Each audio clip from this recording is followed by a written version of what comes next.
Hello and welcome to the Health Detective Podcast by Functional Diagnostic Nutrition. We bring you interviews from people who have conquered the trickiest of health challenges using the Functional Diagnostic Nutrition philosophy and similar healing modalities. You're going to hear from experts who have been through the ringer with their health issues and yet managed to come out on the other side. You can always visit us at functionaldiagnosticnutrition.com, but for now, here is today's episode.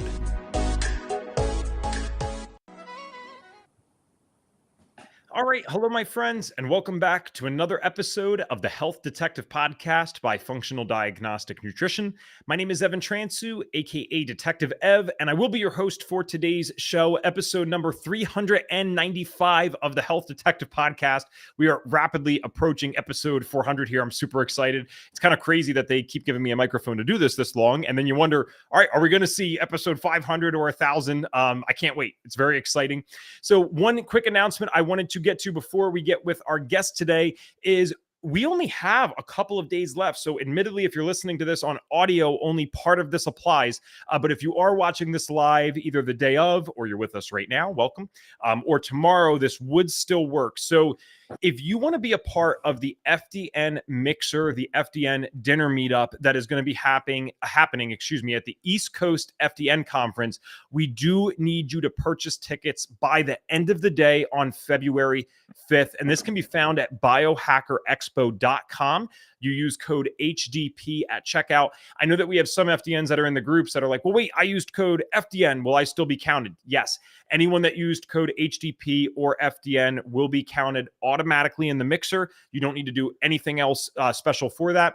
And actually, due to a trainee's suggestion here, shout out to Candy, because this was super smart of her. She's like, well, we should meet up on Friday night because then we all have a chance to really get to know each other and then experience a conference the next day as well. I'm like, that makes sense to me. So our mixer will be going down Friday night. The reason that we need to purchase the tickets before the end of the day on Wednesday the 5th is because where we're at right now in the ticket sales, it's like a plus or minus 5 difference of the venue that we go to. So if we don't get like more than 5 at this point, we're going with one venue. If we do get more than 5 additional ones before Wednesday, we will be going with a different venue. That's the only reason that we are on a time crunch. So thank you guys for that. That's biohackerexpo.com, code HDP at checkout. If you want to attend the conference, meet us, hang out with us overall, those conference tickets are likely going to be available until February 28th. It's a massive venue. Sandy, the person who's hosting this, did that on purpose. So, I mean, if she sold out, that would be a 10,000 person conference. That'd be insane. We're not aiming to do that. So you can get the tickets up until the 28th. The mixer, we're not trying to be mean or exclude anyone, but you have to be in before the 5th or before the 6th, I guess, to do that. All right, with our guest today, this is someone I actually got to meet in person, I think almost 2 or 3 years ago now. She's been in FDN for a while, like myself, and she was at a conference with us. So we actually got to do something there that is part of what we'll talk about today. So I'll read her bio and then that will make a little bit more sense. Holistic health coach and body worker, Jennifer Lazar helps clients at all stages and activity levels overcome chronic pain of all kinds and alleviate symptoms related to metabolic dysfunction. She is an FDN practitioner and a licensed massage therapist. Let me try that a few times. With thousands of hours of formal training and 25 years of hands-on clinical experience. Jennifer realized early in her massage practice that physical pain could not only be a result of musculoskeletal misalignment, but of metabolic dysfunction in the body. I had a physical therapist friend that realized the same thing. Through years of trial and error with clients, she began referring them out for functional testing, knowing that their biochemistry was as much of a contributor to the pain that brought them to her bodywork practice as this musculoskeletal alignment that she was correcting time and again. Jennifer, welcome to the show, and thanks for being here with us. Thanks, Evan. I'm glad to be here. Well, you can tell the words I don't say out loud regularly, so that's good practice for me. But what I want to get into the first question that we always ask with this, of course, but what I do find so interesting is that I have such a respect for people that do the work that you do, especially when I hear thousands of hours.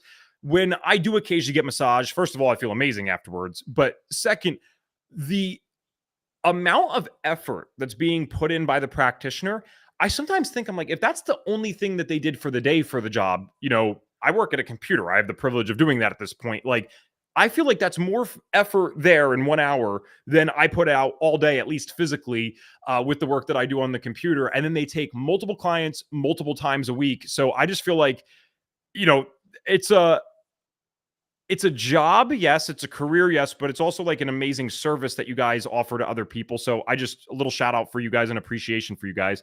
I'm getting ahead of myself though. Let's start with that first question. So when did you kind of said it in the bio, but when did you fully realize and have like some type of aha moment that maybe this pain thing that people are coming in for is something more than just something physically wrong with them? Maybe there's something else going on deeper, because I think that's actually kind of a profound realization. And I do not believe that every massage therapist, physical therapist, or any other type of practitioner of that sort has figured that out. So when did you really have that light bulb moment? It's hard to pinpoint exactly when it happened, but so when I went to massage school, in my second round of training, we had an instructor who started teaching us about posture and structure. And I had debilitating pain in my 20s from being a competitive an ex-competitive gymnast. I was very serious about it, and I'd landed on my head, more times than anybody really should. And so I had a lot of pain. And when I met this woman, her name, by the way, is Catherine Duvall. She's amazing. And in class, I thought, this woman can help me. And I went to see her, and my body was different in one session, and I couldn't believe it. And over time, as I worked with her, I immediately decided that these were the techniques I needed to learn, and this was going to be my life's work. But over time working with her, she started asking me about my diet and my thyroid and all these different things. And at the time, I was vegan, like so many people who've come to FDN started out vegan. I was kind of pesca vegan, but I was a pretty unhealthy vegan. And she finally convinced me to go and see this nutritionist at People's Pharmacy in Austin, Texas. And I went to see her, and she did something called, have you ever seen a product called Zinc Tally? I don't think so. It's a liquid that you put in your mouth, and if it tastes like nothing, then you're completely zinc deficient. Oh, And if oh, it tastes disgusting, then you have zinc in your body. So she gave me this. She's like, here, drink this. And I was like, whatever, it doesn't taste like anything. And she was like, yeah, you're really zinc deficient, and you're probably this. And she looked at me and she said, you're going to have to start eating meat again. And I said, absolutely not. And she looked at me and she goes, and I was about 50 pounds heavier than I am now. I had black circles down to my chin. My hair was falling out. I was in pain all the time, all these things. And she said, well, how's this working for you? And I went, okay, good point. So she said, you need to be gluten-free. You need to be eating animal protein. You need to make all these dietary changes. And this was, mind you, Evan, this was like 24 years ago. This was a long time. This was before all of this testing was really available to the general public like it is now. And so I went to the grocery store and I bought some prepared meat and started eating meat. And within a week, my symptoms were different. And so it wasn't gone. I mean, this has been a journey like everybody else, but it showed me immediately that changing your biochemistry can change your pain. And then I went back to People's Pharmacy, where I met Pam Helmley, who FDN knows is the owner of M2 Institute and does neurotransmitter testing. And she started talking to me about brain chemistry. And then I was off to the races. So awesome. yeah, I started working on my brain and realized that it was, changing my serotonin level, was helping all kinds of things. And so that's how it all started for me. I know for people that embody the vegan thing and they really like live it, it becomes kind of a personality, right? Just like the health stuff, I'm fully in this boat as well. Yeah. But I'm kind of curious, was that comment, I mean, really was that simple for you to go out and buy meat again? Because I know for many people, like they have to start with smaller servings or whatever. I appreciate anyone's objectivity of hearing like, hey, how's that working for you? And being open-minded enough to say, well, I guess it's not working for me. I can see this myself. But I mean, was it really just as simple as you went out and then just started buying meat again and eating it? Was it hard to eat at first? It was really hard. That's why I bought prepared meat, because the idea of bringing raw meat into my house and cooking it was just, I couldn't do that. Oh, that's what you meant by that. Okay, got it. Yeah, and the partner I was with at the time when I brought the meat home, he looked at me and he was like, "You're going to eat that?" And I was like, yeah, this nutritionist told me I had to. So yeah. Mhm. Now giving up gluten, that was a whole other story. That took me a really long time to get completely gluten free. And it also took me a long time to start cooking meat for myself, even though I could see the benefit. But I also had the experience of, I had thought that there was something going on with my thyroid, and I had taken my basal temperature. I mean, I had every symptom related to hyperthyroidism. And I had taken all of that information to a medical doctor who looked at me and said, the reason that you're fat and your hair is falling out is you need to drink some green tea and do some exercise. And I went, what? How's that going to help? So, and I was completely turned off by, I'd done, and he tested my TSH, and it was, if 5.0 is the top of the range, I was at 4.9. And he was like, you're fine. Drink some green tea and exercise and quit eating so much. I was like, right, okay. So by the time I went to see this nutritionist, I already was like, I got to do something different. I just didn't know what. Okay. And Gotcha. she started to guide me in the right direction. She also made me buy about $300 worth of supplements when I had only ever bought, like, I don't know, a multivitamin at Walgreens or something. And I was like, all right, I'm invested. I'm going to do what she recommends. Yeah, you So were fully in it. You already yeah, have some I mean, comments coming through here. So AHB said, so AHB, that's just what your YouTube name comes up as. This is a great testimonial for needing meat. I wish more vegans would be open to this. I actually have a comment for that in a second. But Emily also asked, where can I learn more about brain chemistry? What is that person's name again? so the M2 Institute. So it's just the m2institute.com. And they do neurotransmitter testing. And it's through urine. So it's excretion values, because the only way to find out what's actually in your brain is to cut it open. And we're not going to do that. So we're going to get an excretion value, and it's going to tell you a lot of information about how your brain's, how your brain chemistry is. And that's really where I started. I mean, I eventually became a neurotransmitter practitioner with neuroscience, which was an old company, and started realizing that when I could get my massage clients some adrenal support and raise their serotonin levels, they would hold the corrections that I was making in their bodies much better. Whoa. Yeah. Okay.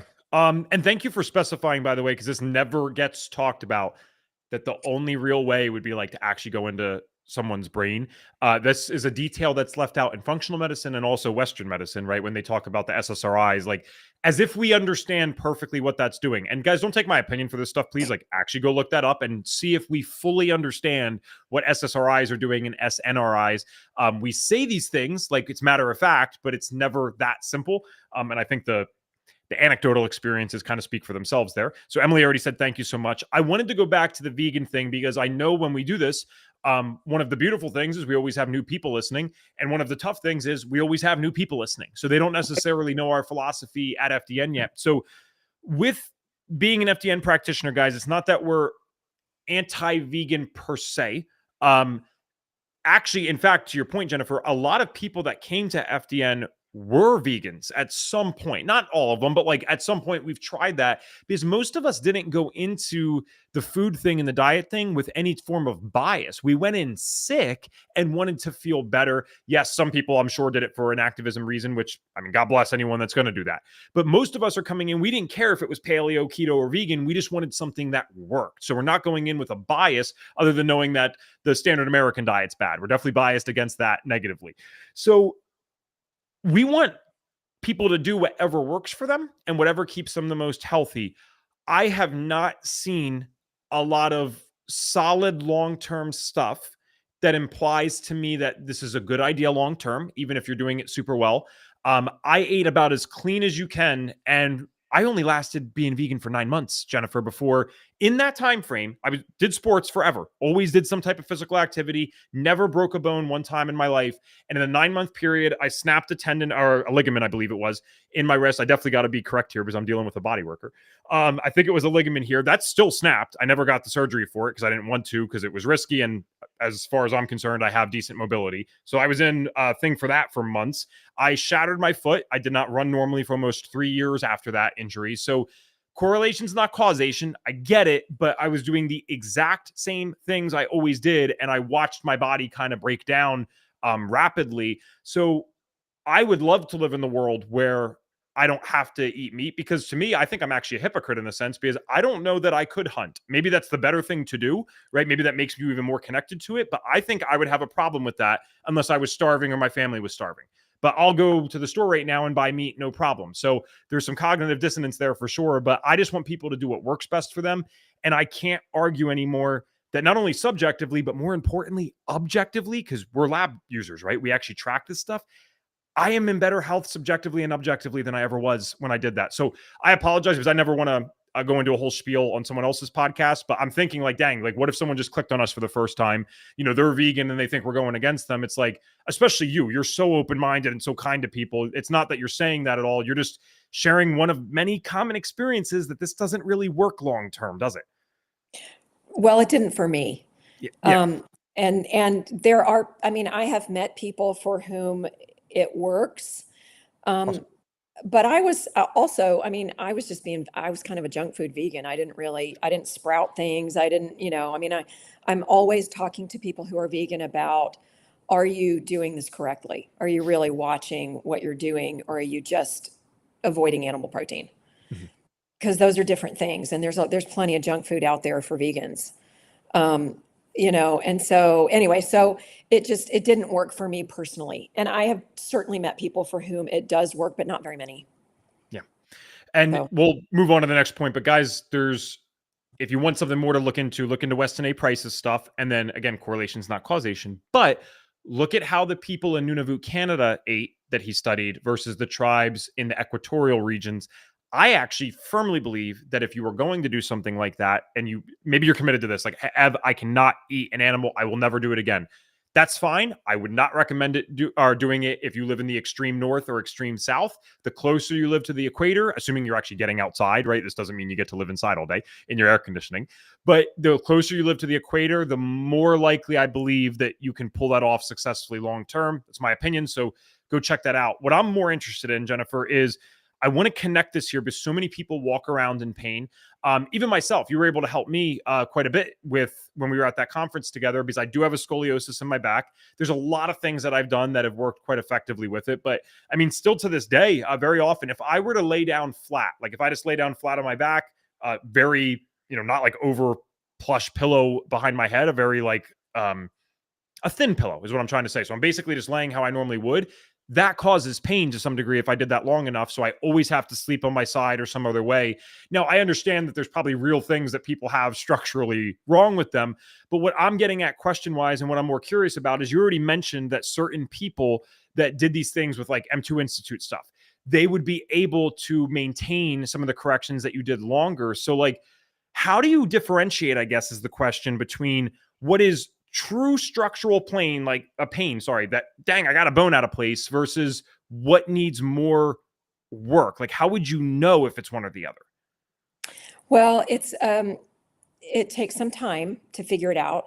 So I wouldn't say that to someone in a first session unless anytime someone comes in with back pain, knee pain, ankle pain, foot pain, they always get work on their iliopsoas muscle, which is a muscle that lives deep in your abdomen, and it is attached to the anterior portion of your spine.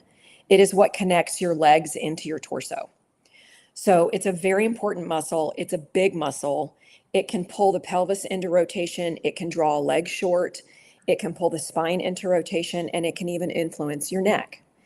And in order to get to the psoas, you have to sort of like move the intestines out of the way because it's so deep to get to that muscle. So if I go to work on the iliopsoas on a person and they start to wince before I'm anywhere near the muscle, their gut's inflamed. And with the proximity of your gut to your spine and the way that all of our organs are tied into our spine, that's how our organs are innervated. So with the way that the organ is tied into the spine, if you've got an inflamed gut, it's really hard to change back pain. Wow. So, as you know, you've got systemic inflammation in your whole body that creates pain, right? But an inflamed gut directly attached to back pain. So when someone starts to wince before I even touch that muscle, I know their gut's inflamed. And then we start to talk about their diet. So that's one way that you know. Other ways that you know is that I do a very systematic approach to posture and structure. I do the same assessment on every single person every single time I see them. I am looking for symmetry. I'm looking for their hips to be the same level. I'm looking for their shoulders to be level. I'm looking for the joints in the spine to be opening and closing properly when they bend forwards and backwards. I'm looking at their sacrum. I'm looking at their leg length. I'm looking at their neck. I'm looking at all these things. And if I correct people to the point where I'm splitting hairs to find a structural problem and they're still in pain, we're going to go look at some other things. What does your biochemistry look like? What's going on with your diet? What's going on with your inflammation? By the way, there are, thyroid receptors in every cell of your body. And if your thyroid's not functioning properly, it's going to be really hard to change your pain level. So, but I learned all this through a process of deduction. And part of it, Evan, is because it is so important to me to help people change their pain level that I had to discern in my practice what is I need more skills or tools versus this person needs to do something that doesn't involve me. I mean, there are times when I work with someone and I'll say to them, you can be in my office every single day for an hour or an hour and a half, but what you do with your body for the other 22 and a half hours to 23 hours of the day is as important or more important than what I do to you. So I teach sleeping postures. I adjust car seats. I could do ergonomics consults in people's homes or offices to see how their computer is set up.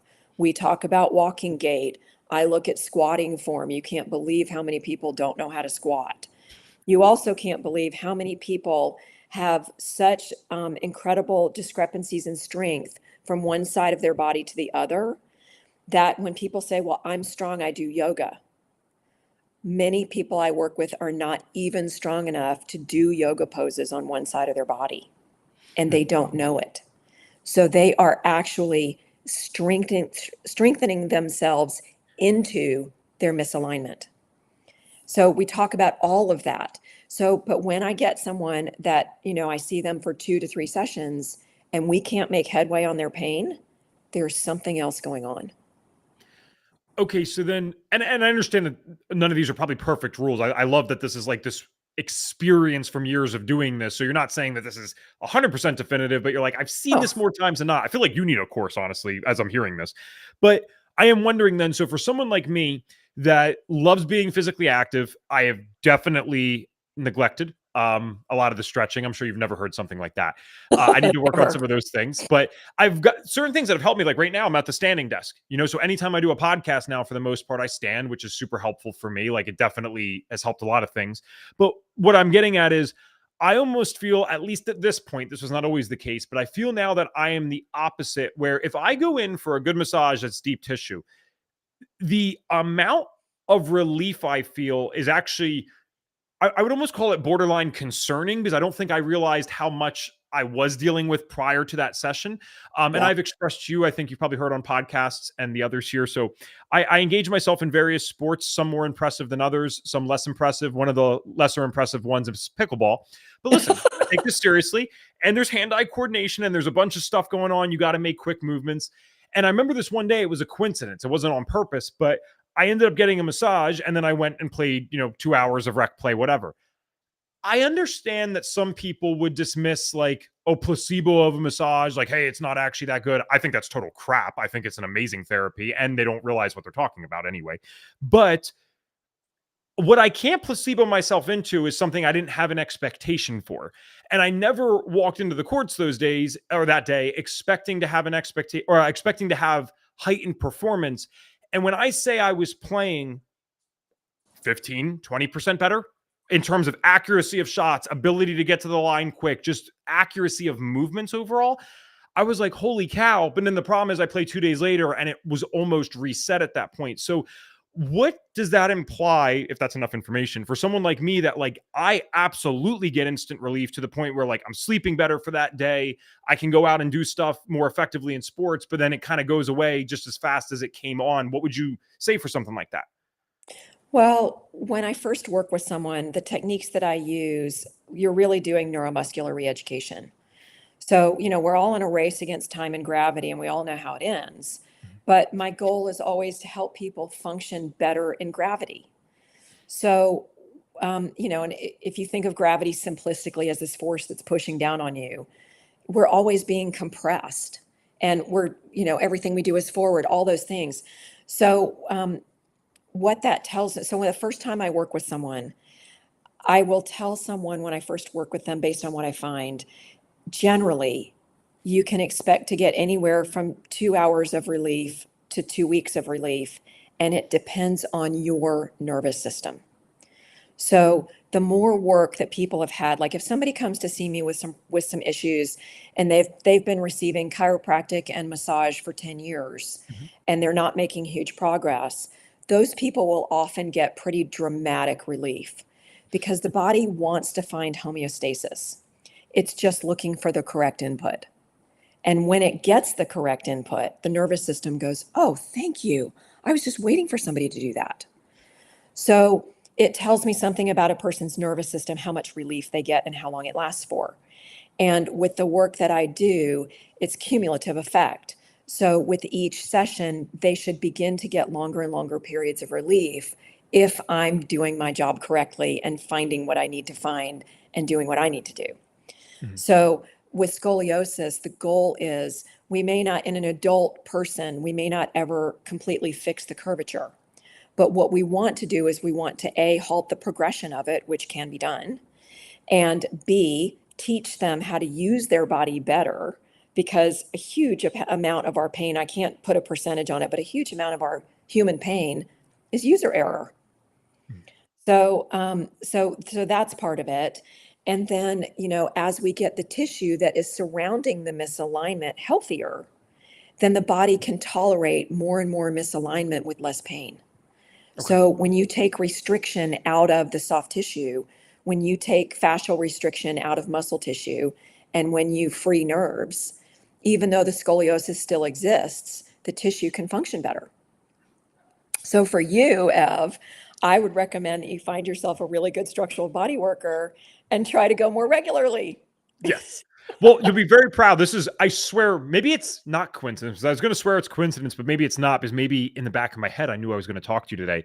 I live in Wilmington, North Carolina now, and there's these people, I forget, I messaged them on Facebook. So I definitely have it there, but the way that their business was advertised, it's like it looks like they're physical therapists, but they also do stuff for athletic optimization. So the way that they're advertising is not that you need to be injured. It's like people that just are athletic in general that want to continue to be prepared. I'm like, I don't fully understand it yet. This literally was yesterday, but I'm like, wow, that's such a cool, interesting service. I normally only hear Yeah. about physical therapy when you're already screwed up, not like Yep. coming proactively. I'm like, that sounds great. Well, let me just tell you that in 25 years of practice, most of the people, when I first see them, so many people spend more money and time and energy on car maintenance than they do on maintaining their bodies. Mhm. And some of these, in fact, I met a woman last night who told me that she's been a runner for 35 years and she's only ever had one massage in her life. Well, And I that's was not like, fair. how are you running? How are you how are you doing that? And she was in really good shape, but if you're going to continue to use your body, you have to maintain it. Mhm. And I body work is one way to do that. I mean, I've helped over the last, over the however many years, I had a trombone player and he was having a neck issue.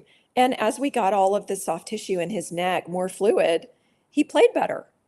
I've worked with opera singers where I teach them simple exercises to free their diaphragm, and they'll tell me that they sing better. So, I mean, tissue can create so much restriction that a lot of times people don't even realize that they're uncomfortable until they find comfort again. yeah. Oh my gosh. Yeah, that's cool. I'm glad that I'm in these communities at such a young age because it's like, I don't think it's a secret. I mean, even at 29, yes, I get people always like, well, you're still young. It's like, sure, but it is factually true that at 29, I am at least starting that trend towards decrease in stuff. Like you said, we all know how it ends. Like, it's kind of funny. It's dark, but it's also funny. I'm not getting I'm a smart. My realist. IQ is not going up. There's no evidence to support that. In fact, my IQ is declining. My hormones are not going to get better unless I was super sick and then did something to make myself in a normal state. Relatively speaking, I increased, but assuming all other health factors are in place, it's like, no, you are decreasing. And I'm like, when I watch myself do certain things, I'm just getting more and more aware that, okay, Ev, you hate being injured. I know that, because that foot thing, that was the most, I mean, coincidentally, we brought that up for the vegan reason, but in terms of a body pain and just lifestyle thing, that was one of the worst things that actually ever happened to me, because the mental health aspect of not being able to run. I was running, biking. I played basketball 2 hours a session for 3-4 times a week at that time in my life. I didn't even realize how much movement was a part of my life. And I was doing it effortlessly for the most part. You know, there's no stretching at that time or whatever. And now I realize I need to be a little bit more proactive. So, sorry, we have quite a few comments. I want to make sure I get to these. You guys are great. Someone just said, fully get the cognitive dissonance with meat eating. Yeah, thanks for getting what I'm saying. It started at like 6 or 7 years old. I lived in an area where we were surrounded by a farm, but my parents had 3.5 acres, and my dad would have buddies over to hunt. And I'm like peeking out the window. I'm a kid, but I'm like peeking out the window, seeing what they're doing. And I'll never forget, I watched one of them shoot the deer. And it's not like they're savages going over and ripping up the deer. They're decent enough guys, but that disturbed me.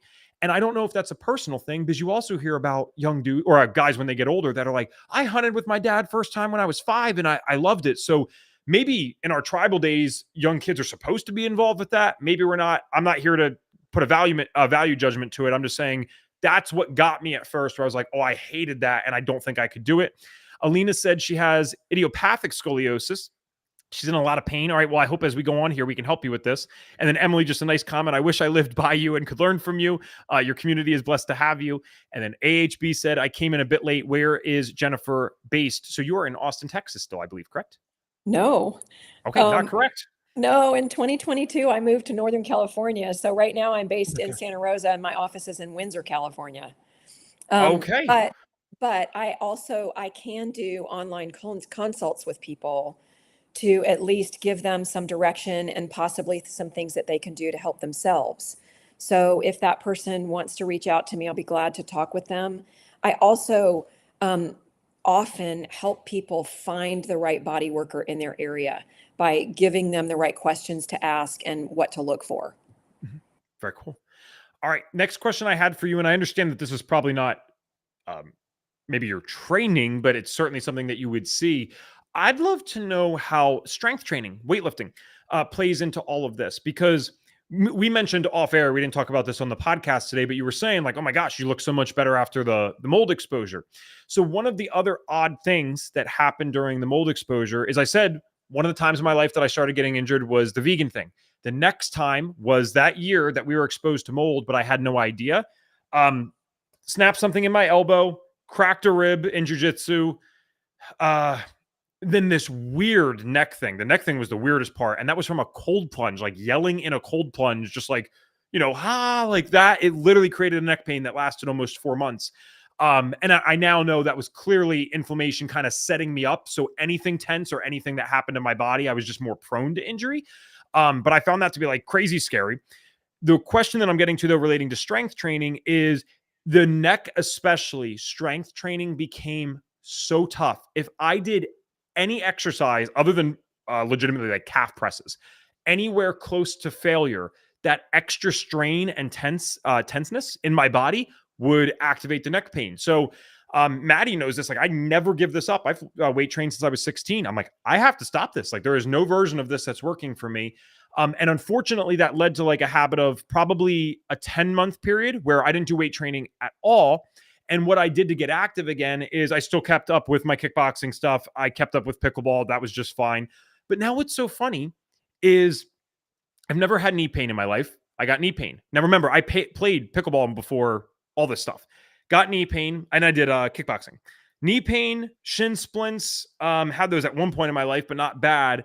All these little things started coming up. And so I just started squatting again and doing all those things, because one, I'm like, why did I stop? I love weight training. So if I'm doing all these things, I can definitely get in the gym and weight train.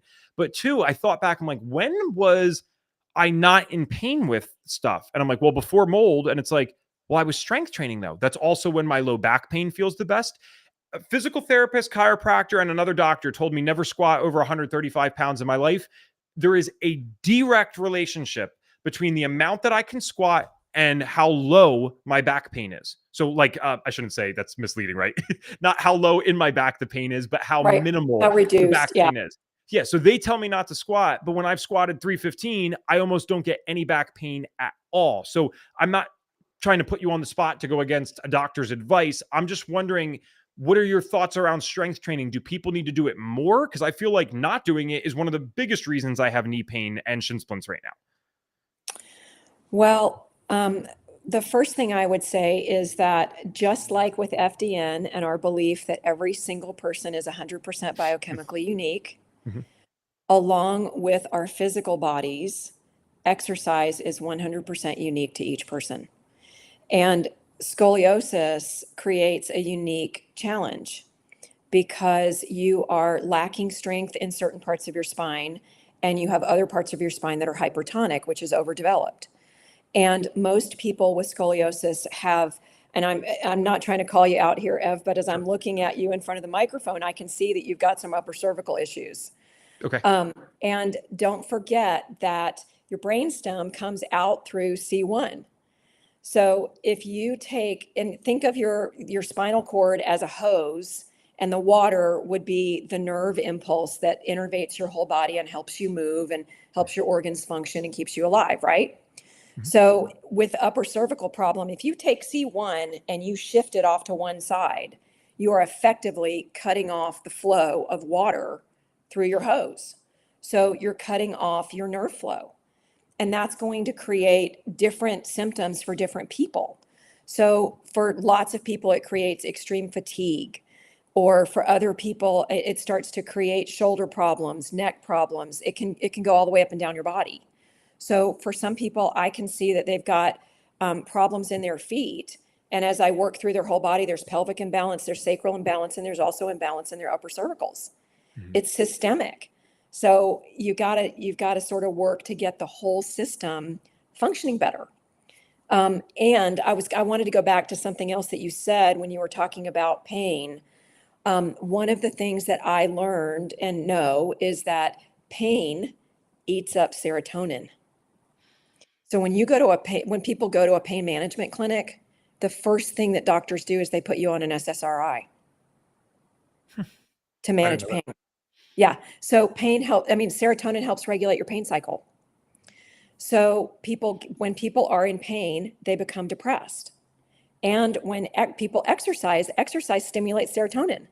So if you are in pain and you can't exercise, you've got a double whammy against your brain chemistry.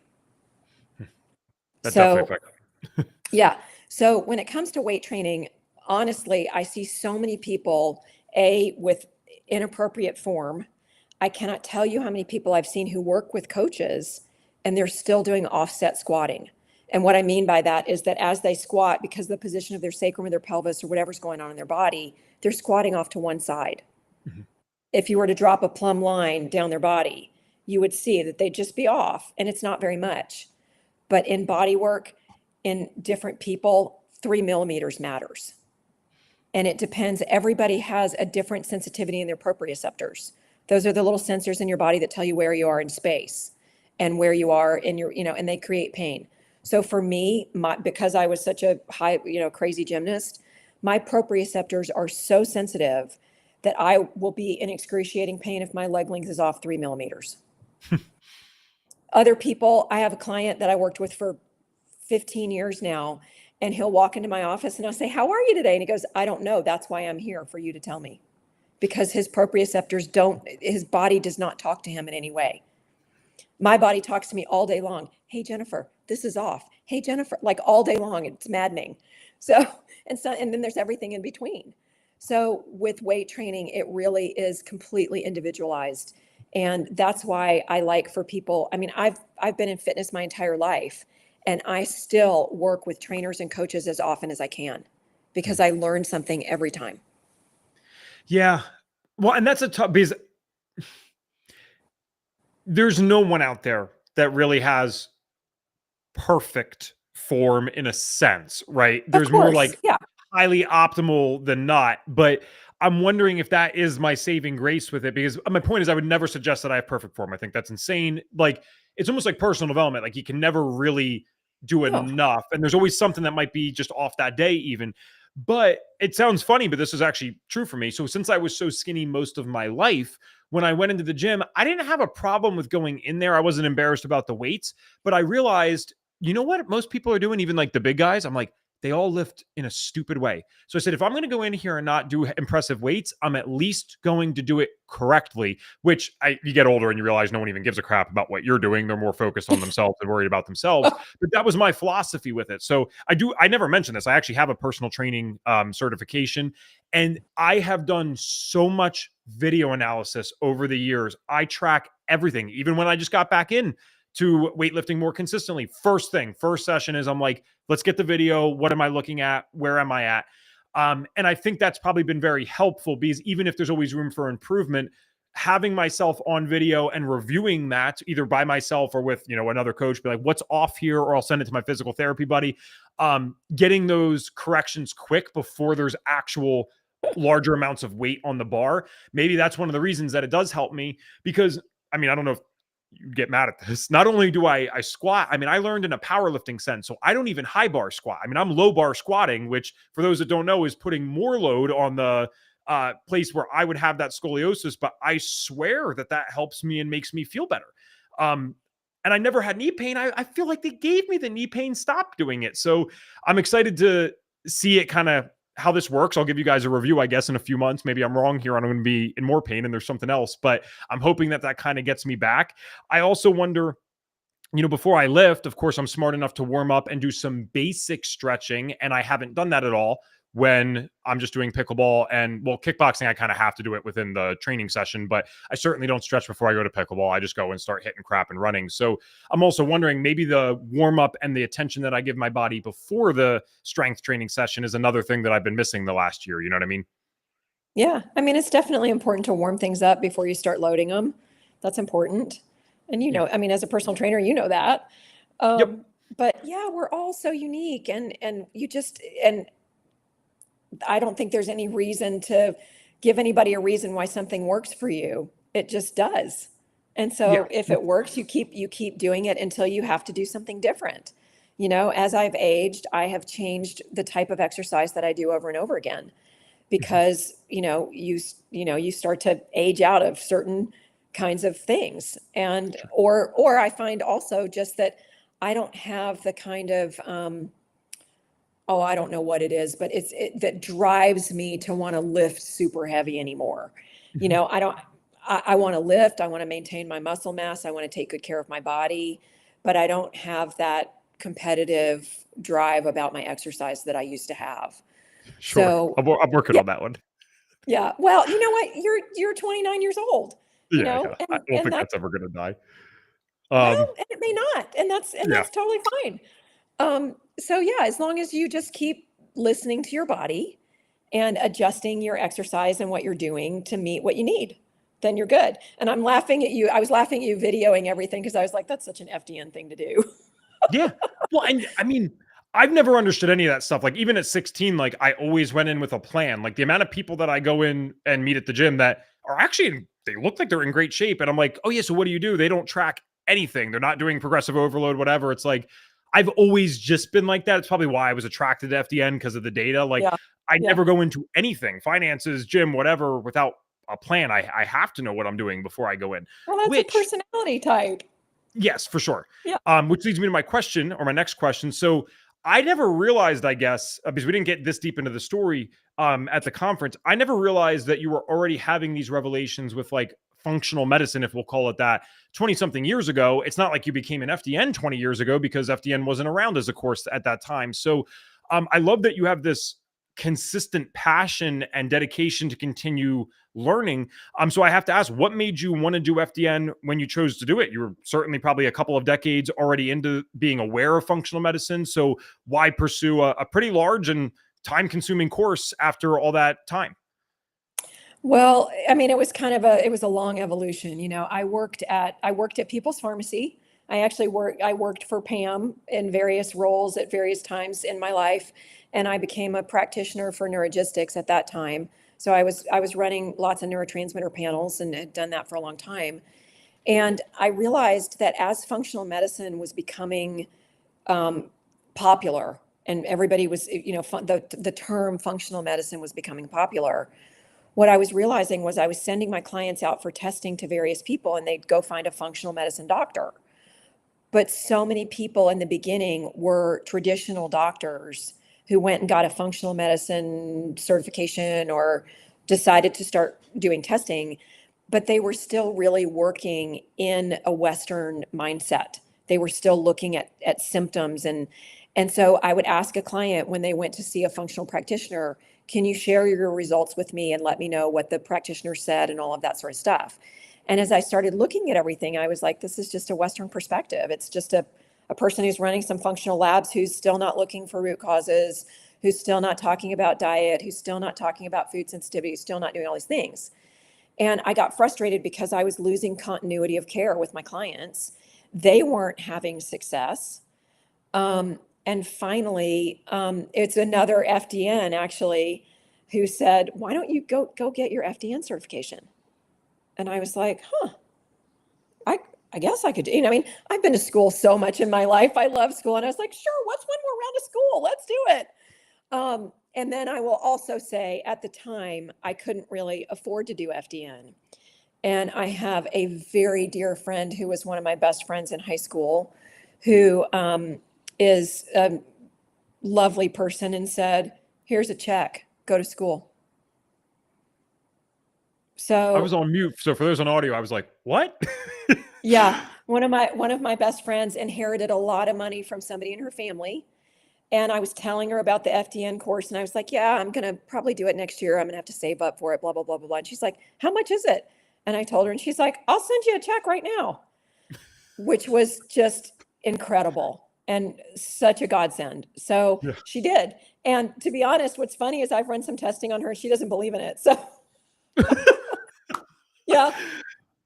And so, but anyway, so she helped me, get to my FDN certification, which was such a gift. Mhm. And I'm so grateful that I got to do it. So, and That might hopefully be I'm, that might be the best. Well, there's so many good stories. I wouldn't word it correctly, but there's so many amazing stories of how people get to FDN. But in terms of how it was paid for, that might be one of the coolest ones I've ever heard in almost 400 interviews that we've done. Isn't that And thanks. amazing? Well, and this is why you're such a cool person, because guess what? None of us would ever even know that. So thank you for sharing that as well, that someone did that for you, because that's just cool. That's either it's definitely an incredibly generous person no matter what, but I'm like, that's either the person that's going to have no money in a couple of years, or the inheritance was so amazing that it just doesn't matter, because I feel like that's like the sports stars that get all the money and then start taking care of family and stuff. But I'm like, hey, Yeah. you get an FDN, you get an FDN, you get this. So that's an amazing person though to have in your life. I think so many people think that they would do that if they got that stuff, and then you don't actually hear about that often. So I wish It's they amazing. believed in the labs. That's kind of hilarious, but Yeah. you Well, know she that they were ran some doing it labs. selflessly then. She ran some labs, and I asked her, I was like, so are you doing this and that? She's like, no, I don't really. I talked to some doctors. They said it's not really a thing. And I Oh was my like, gosh. okay, whatever. Thanks for paying for my school. Well, and I have that story multiple times in my life. So my mentor, Catherine, changed my life by teaching me these techniques and basically, helping me have the career I've had. And then Pam saved my life by starting to help me get my brain chemistry straightened out all those years ago. So I've had a lot of help along the way. And I think that it's so important to acknowledge the people who support us in our path to whatever it is. And I have been so incredibly fortunate with my best friend in childhood who has endlessly supported me through every crazy thing I've done. Pam, I have about 5 people in my life who have helped me become who I am now. And for that, I am eternally grateful. And I That's think that awesome. we all need to pay attention to those things. Yeah, I can see very clearly why you attract good people in your life. That much is evident. So, Emily said, I love that so Thank much. Absolutely coolest. You guys, you just got like a fan club here today, apparently. If you guys have any last second questions, let us know.